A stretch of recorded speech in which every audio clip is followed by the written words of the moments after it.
A few weeks ago, I came across a self-publisher on Amazon that I've never heard of before, sitting in one of the most profitable niches in the entire platform. What they've built made me stop and made me want to understand exactly how they did it. And by the end of this video, you'll understand it too. What got me wasn't just one lucky bestseller. It was how many books they had, all doing well, all clearly built by the same person with the same plan behind them. And that's rare. Most people publish one good book and then spend years trying to figure out how to repeat it. First, I want to walk you through the niche itself because this happens to be one of my favorite niches to publish in. And once you see why it works so well, the brand that I'm about to show you is going to make a whole lot of sense. Today, I want to show you exactly what they've done, why it works, and why this niche is one of the best ones out there if you're willing to put in the actual work. Now, if you are new here, I'm Caroline and I'm a self-publisher who has been creating and selling books on Amazon for 8 years. And on this channel, I show you how to do the same. Let's start with the niche itself because I have made a few videos about this before. This niche works for a few reasons. And once you see them, you'll understand why I keep coming back to it. What is this niche? It is the educational workbook niche, and here is why this niche works so well. They are one of the only low content niches where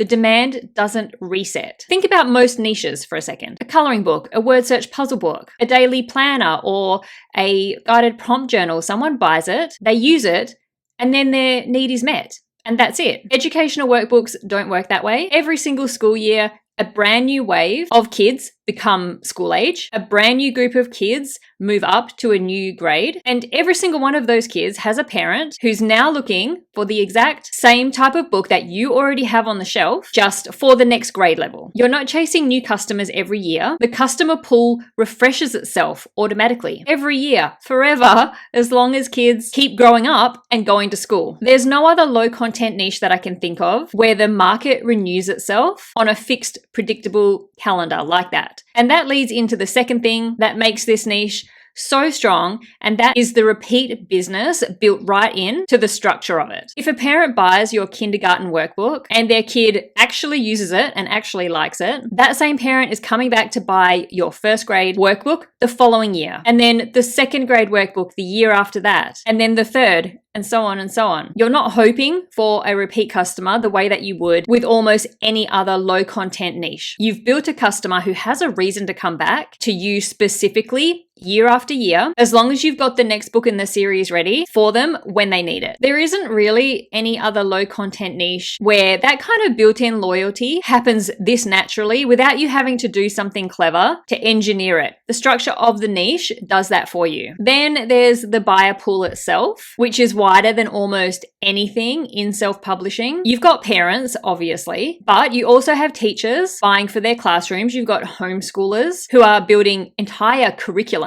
out of workbooks just like this. You've got tutors who need supplementary material for the kids that they work with. And then you've got grandparents who want to send something useful rather than just another plastic toy. That's 4 or 5 different buyer motivations, all converging on the same product. Most niches have one clear buyer. This one has several, and they all want slightly different things from the same book. A teacher cares about curriculum alignment and things like printable answer keys.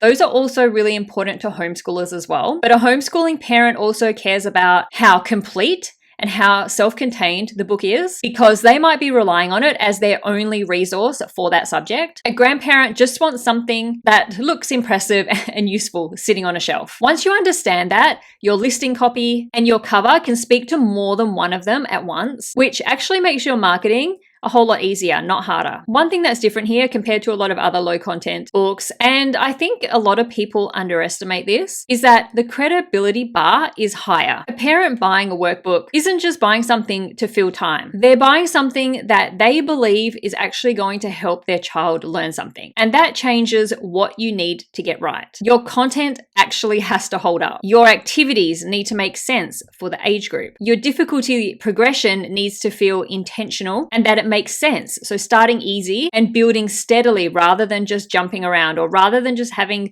the same level throughout the whole book, which can get really boring. This isn't a niche where you can just throw something together quickly and expect it to sell, because the buyer is much more discerning here than they are with, let's say, a blank lined journal. And look, that's not a bad thing. It just means the people who do it properly tend to separate themselves from the ones who don't and tend to see more success than the ones who don't. And it happens much faster than in other low content niches. Reviews matter enormously here too, because a parent deciding between two nearly identical workbooks is definitely going to read what other parents said before they commit to buying one of them. And on top of all that evergreen demand, you still get seasonal spikes layered on. Back to school is a massive buying window for this niche, running mid-year, usually around July to September. Then you've got summer bridge workbooks, which are built specifically to stop kids from losing any progress over that long summer break. And they have their own entire spike every single year around May through to maybe August. So with this niche, you're not choosing between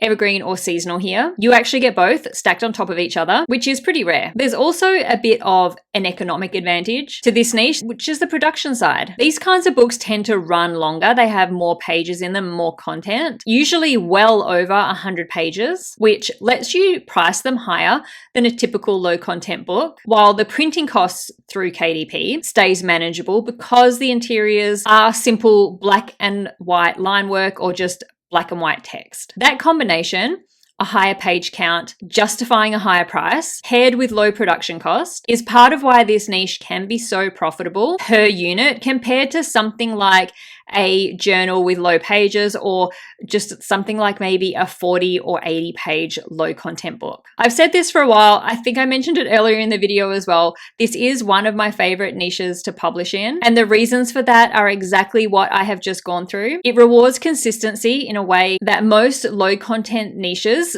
simply don't. If finding a niche with this kind of built-in demand and repeat purchase behavior is something that you're still trying to figure out, I've put together a free report of 100 profitable KDP niches ranked by demand and competition, and it's completely free. It's down in the description box below. It's worth grabbing because some of what I'm about to show you will make a lot more sense once you've seen how a niche like this actually gets evaluated properly. So remember that self-publisher that I mentioned at the start of this video? This is them.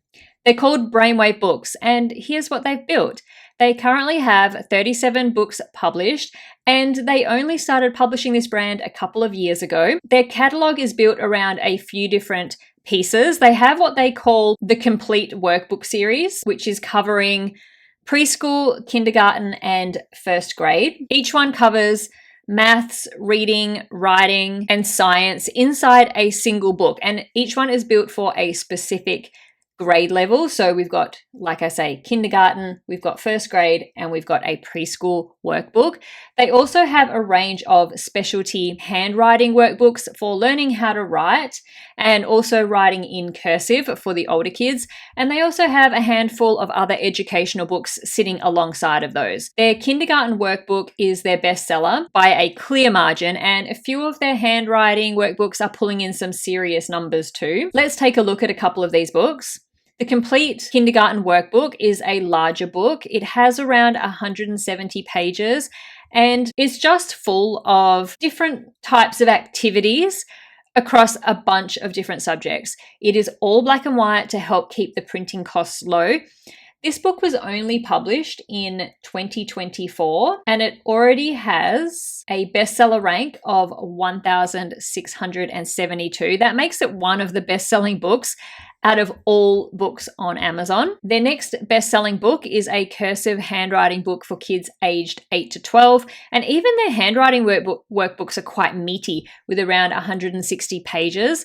These types of educational workbooks are actually really, really simple to make. It is literally just letters and words and eventually sentences for the child to trace over and then practice writing themselves. Really simple books, but very, very important books in the educational workspace. This one was also published in 2024. This one has a bestseller rank of 2,136, so selling extremely well. And their third best-selling book is another cursive writing workbook, this time for teens and young adults. Very similar to the other cursive handwriting workbook we looked at in terms of layout, in terms of how many pages and the types of activities within it. also published at the end of 2024, and this one currently has a bestseller rank of 5,181. So we use the bestseller ranks of books to help us figure out if a book is selling and how often it is selling. And then we can use those numbers to also estimate how much royalties the self-publisher could be making each month from their books based on their bestseller ranks. So let's take a look at their top 8 selling books, and I have looked at them and the bestseller ranks. We've got bestseller ranks starting at around 1,672 and then going up to around about the mid 40,000 mark. So all these books, the top 8, are selling really well. Some are selling in the range of being best-selling books, and then we have the others which are just selling really, really consistently each and every day. I've used these bestseller ranks. I've popped them into a sales calculator. This is the Kindlepreneur book sales calculator, which is going to tell us an estimation of how many books are selling based on their bestseller rank. So for example, with their most popular book, its bestseller rank is 1,672. That means it's selling around 1,400 books each month, and the royalties on that book are sitting at around $6,500 to $7,000 per month for that one book. And so what I've done is I put the bestseller ranks through the calculator for all of their top 8 books, and it has worked out that from their top 8 books, they sell around 4,400 copies each month, and the royalties add up to around $20,000 per month. And remember, that's just from 8 of their books, and they have many more books than that. And also remember that royalties are what the self-publisher actually receives into their bank account at the end of the month. So it's just so incredible and so inspiring. And what struck me looking through everything they've published is how consistent it all is. Same cover design across every book within each series, same naming convention for their titles so that you instantly know that you're looking at a Brainwave Books product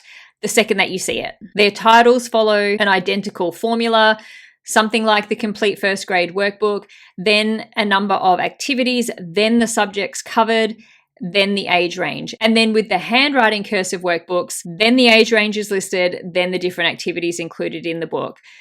So that might actually seem like a small thing, but it's actually one of the biggest differences between someone running a real publishing brand and someone publishing random unrelated books that just happen to share an author name or a pen name or a brand name. Here's what I think they've actually done really right. And this is the part that I want you to take notes on. The first thing is that they built a series, not a book. Building a series is something that I talk about in literally every video that I have ever shared because it is so important and such a successful publishing strategy. Every single book within a series exists to feed into the next one. And that is a totally different strategy from what the majority of people do, which is publish one book, let's say it's a journal, and then they publish a completely unrelated coloring book, and then a totally different daily planner, hoping that something sticks. Brainwave Books built one customer journey that starts at kindergarten, but then keeps going for years. If you're only ever publishing standalone books with no relationship to each other, you're leaving that entire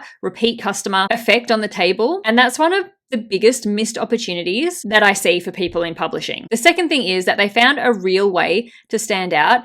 You've got big names already publishing educational workbooks, brands like BrainQuest and SchoolZone, who have been around for decades and have huge trust built up with customers. Brainwave Books didn't try to outprice them or copy their exact format or activities. Their differentiator is built into how the activities are framed. Instead of standard worksheets within their book, their listing talks about mystery pitches, escape room style of puzzles, and secret codes kids get to crack. All the same core educational content underneath, but positioned completely differently to a parent scrolling through the search results. That's the kind of unique angle that actually makes a difference on the same core product, one that changes how a parent imagines their kid actually using and enjoying the book. The third thing is they didn't solely rely on Amazon. The same content that they have in their educational workbooks is also sold on a website called Teachers Pay Teachers, which is a marketplace to sell educational content, sort of like Etsy for school. And that puts them directly in front of people like teachers, parents, and homeschoolers who are actively looking for classroom resources completely separate from anyone who is searching on Amazon. Most people publishing low content books only ever think about one platform, usually KDP. Brainwave Books built the exact same product into 2 different funnels, reaching 2 different types of buyers without having to create a single new piece of content to do it. That's close to free additional revenue once the book already exists. And the 4th thing is the trust signals baked into their brand. Their author bio and listing copy leans on language like tested in homes and talks about a background in instructional design and classroom teaching in a niche where the buyer is judging whether this book will actually help their kid. That kind of credibility language is doing a lot of work. It's answering the exact question a parent is silently asking to themselves before they click to buy, which is basically, can I trust that this book was made by someone who actually understands how kids learn? So if you're watching this and thinking, how could you actually use any of this for yourself? Here's where I'd start. Pick one grade band or one subject and commit to building a series inside of it, instead of publishing one book and then moving on to something completely different. Even 3 or 4 related and connected books inside a series like this will outperform 5 random, standalone, unrelated books in different niches, because you're building a reason for someone to come back, not just hoping they'll stumble onto your other books by chance. Plan the whole series out before you even start creating your first book, even if you are launching or publishing only one book initially. So your branding and your structure already account for what's coming next. It will make the whole process of making subsequent books so much easier and quicker. Find your own version and angle like Brainwave Books did. You don't need to copy their specific hook, but you do need one clear thing that makes your version of this book different from all the generic grade workbooks sitting next to it in the search results. You need to give customers a reason to click your book and not any of the others. And that's the difference between blending in and actually getting picked when a parent is scrolling through 10 nearly identical covers. If you have only ever thought about Amazon and you are going to be publishing educational content, take a serious look at Teachers Pay Teachers. It's the same content you've already created. You don't have to do any extra work, sitting in front of an entirely different buyer, and there's no reason not to be in front of both once the work of creating a book is done. And if you are still working out what niche or what grade to build your series around, that's exactly what the free niche report that I mentioned earlier in this video is built to help with. It's linked down in the description below this video, completely free, and it'll give you a real starting point instead of just guessing. The educational workbook niche isn't hard to succeed in. It's not some hidden trick nobody's found out yet. It just rewards the people who treat it like a real actual brand. And Brainwave Books is a solid example of what that looks like when it's done properly. Now, if you did enjoy this video, YouTube thinks that you might like these ones too. So please go check them out to learn more about publishing your own low and medium content books on Amazon. Thank you so much for watching. I'll see you in the next video.